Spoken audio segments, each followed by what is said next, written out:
이동형의 뉴스 정면 승부. 이동형의 뉴스 정면 승부.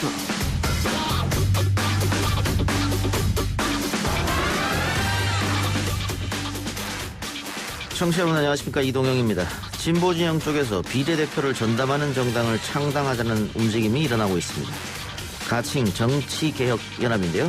집행위원장 맡고 있는 하승수 변호사 이야기 듣고 오겠습니다. 기존에 독자적으로 활동하던 정당들이 선거 시기에 이제 일종의 연합 비례대표 명부를 만드는 거고요. 이거는 뭐 유럽이나 뉴질랜드 같은 나라에서 많이 있었던 뭐 그런 방식입니다. 저는 충분히 가능하고 명분도 있다고 보고요. 이 제안에 정의당은 꼼수에 꼼수로 대응하는 것이라면서 비판적인 시각을 비쳤는데요. 정의당 입장 잠시 후 일부에서 들어보겠습니다. 굳게 버텨야 다시 일어날 수가 있습니다. 확진 환자도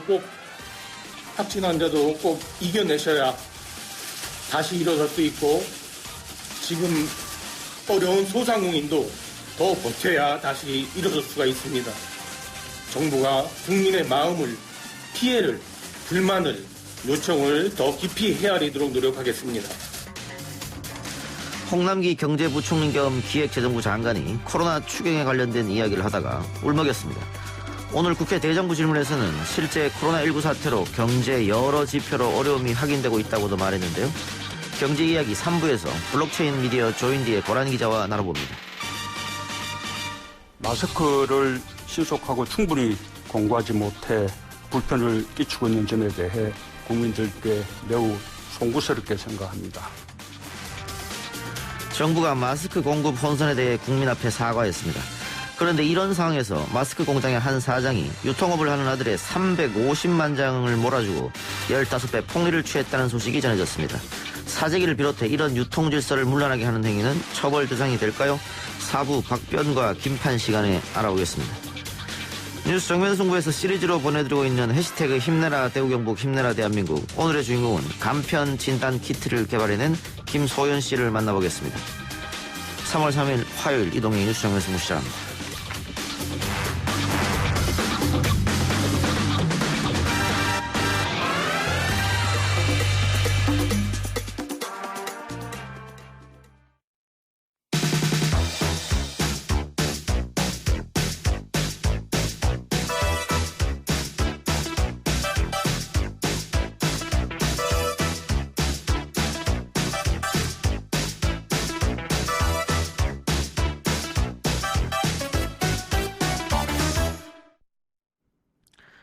진보개혁진흥의 비례대표형 연합정당 추진 움직임에 대한 정의당 입장 들어봅니다. 정의당 강민진 대변인 연결하겠습니다.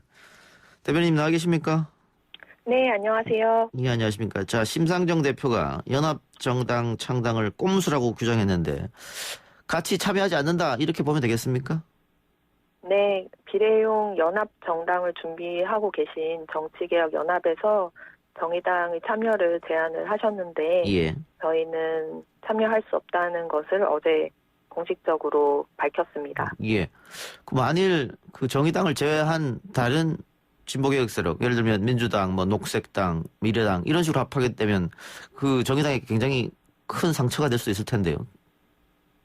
네, 그럼에도 불구하고 저희가 참여할 수 없고 동의할 수 없었던 것은 여기서 기획하고 있는 이 비례용 연합정당이 단순히 연합을 하겠다라는 것을 넘어서서 선거 시기에만 반짝 창당하는 임시정당을 만들고 비례용 정당을 만들어서 선거가 끝나면 원래 정당으로 되돌려보겠다는, 되돌려보내겠다는 지금 미래통합당이 미래한국당이라는 비례용 위성정당을 활용하고 있는 이 꼼수를 우리도 반복하겠다라는 것이기 때문에 저희는 원칙상 동의를 할 수 없었습니다. 근데 꼼수를 그대로 방치하게 되면 유권자표의 가치가 훼손될 수 있고 결국은 진보 개혁 세력이 숫자를 많이 확보 못하는 결과가 나게 되면 결국은 국민한테 피해가 가는 거 아니냐 이런 반론도 있습니다. 그러니까 이제 분명히 말씀드리자면 지금 미래한국당은 위헌 정당이고 가짜 정당입니다. 이 정당이라고 하면은 독립적으로 자신만의 비전과 노선을 가지고 있어야 하는 건데 미래통합당이 꼭 구두각시 노릇을 하는 비례전담 정당이라는 거는 정당도 아니고 하청 조직이 정당 행세하는 행태나 다름없는 상황입니다. 예. 그래서 정의당은 지금 미래한국당 해체를 하기 위한 여러 가지 노력을 사력을 다해서 하고 있고요. 근데 저희가 왜 이 연동형 비례대표제를 도입하기 위해서 이 고된 길을 걸어왔나를 다시 한번 생각해야 된다고 생각합니다. 우리가 선거제도 개혁을 위해서 함께 해온 이유는 특정 정치 세력의 유불리를 위한 것이 아니었습니다. 우리 정치가 바뀌어야 한다고 생각했기 때문이고, 이 거대 정당이 독식하고 소수 정당에 불리하게 짜여져 있어서 유권자의 표의 가치를 불평등하게 만들어온 이 잘못된 선거제도를 바꾸는 예. 것이 우리나라의 민주주의 발전을 위해서 반드시 필요하다는 절실함이 있었기 때문에 그 길을 걸어왔다고 생각합니다. 물론 이제 이런 제도를 만들 때 이런 비례용 하청 정당을 통한 꼼수를 차단하기 위한 어떤 제도를 같이 마련했으면 더 좋았겠지만 예. 그런 보완해야 할 부분이 있다고 해서 이 연동형 비례제라는 우리의 가치 자체를 훼손하는 일이 있어서는 안 될 것이라고 보고요. 예. 네, 분명히 말씀드리자면 이제 저들이 위헌적 꼼수 행위를 하니까 우리도 하는 게 괜찮다라는 그런 처참한 논리가 우리 정치사에서 사라져야 한다고 생각합니다. 그런 예. 발상은 정치에 대한 국민들의 환멸과 혐오만 키울 뿐이고, 이제 이런 꼼수적인 방식 저들이 하니까 우리도 같이 꼼수를 할 수 있다라는 방식으로 우리 국민들의 마음을 얻을 수 없다고 생각합니다. 이건 어떻습니까? 다른 한쪽에서는 4+1 선거법 협상 때 캡을 30석이 아니고 20석만 씌워놨어도 이런 일은 없었을 텐데 결국은 심상정 대표가 책임져야 되는 거 아니냐 이런 주장도 있거든요. 원래 캡이란 거는 연동형 비례제라는 제도 자체에 존재하는 게 맞지 않는 것이었고요. 예. 네, 이제 그 연동형 비례제라는 우리가 물론 준연동형으로 좀 후퇴된 안이 통과가 됐기는 했습니다만 예. 거대 정당만 유리하고 소수 정당은 불리한, 그래서 유권자들의 표의 가치를 동등하게 반영할 수 없는 선거제도를 예. 좀 더 동등하게 반영하는 제도로 바꾸자라는 그 취지 자체에 동의하신다면 그런 부분은 말씀을 예. 그런 의견은 내지 않으실 거라고 생각합니다. 예. 뭐 당시로서는 최선의 선택이었다 이렇게 들리기도 하는데요. 심 대표가 유권자들의 집단 지성을 믿고 진보개혁 승리를 위해 뚜벅뚜벅 걸어가겠다라고 얘기했습니다. 이 이야기는 결국은 전략적 투표, 민주진보 진영 세력에 예를 들면 지금 민주당에 뭐 30% 가까이 표가 나오게 되면 비례로 거의 다 네. 사표가 돼버리고 말거든요. 그걸 방지하기 위해서 정의당 비례는 정의당에 뭐 지역구는 민주당에 이런 식으로 유권자들 전략적 투표를 기대하고 있다 이렇게 들리기도 하는데 맞습니까?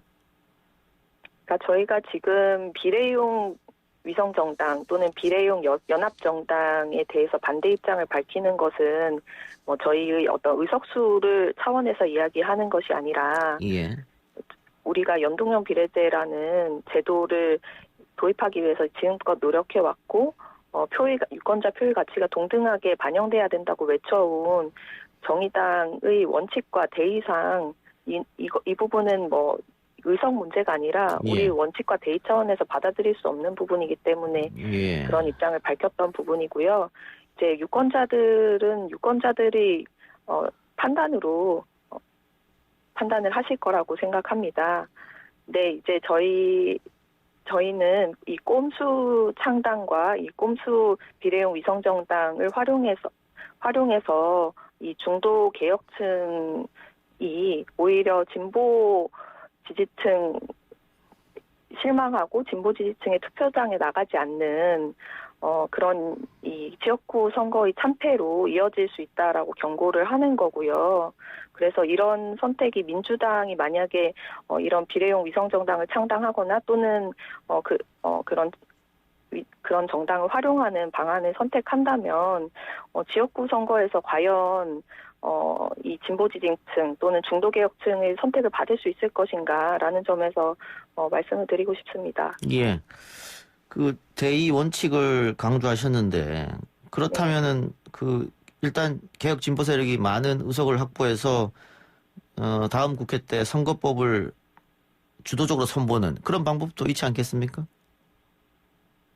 네, 그런 논리라면 일단 우리가 의석을 많이 차지하고 나서 그때 어떤 국민들이 바라는 개혁을 하겠다, 진보적인 가치를 지켜나가겠다라는 이야기인 건데 국민들이 믿어주실지 저는 잘 모르겠습니다. 예. 네.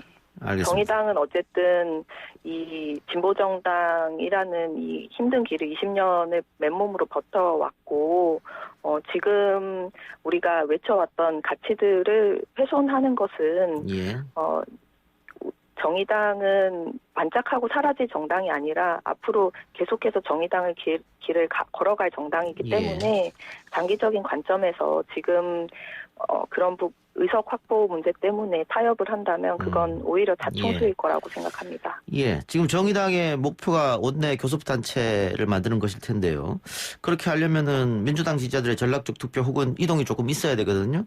그런데 어젠가요? 그 심상정 대표의 문재인 대통령 탄핵 발언, 이런 발언을 했었을 때 과연 민주당 지지자들이 이동을 하겠느냐, 이런 우려도 아마 당 내에서 나온 것 같은데요. 어떻습니까?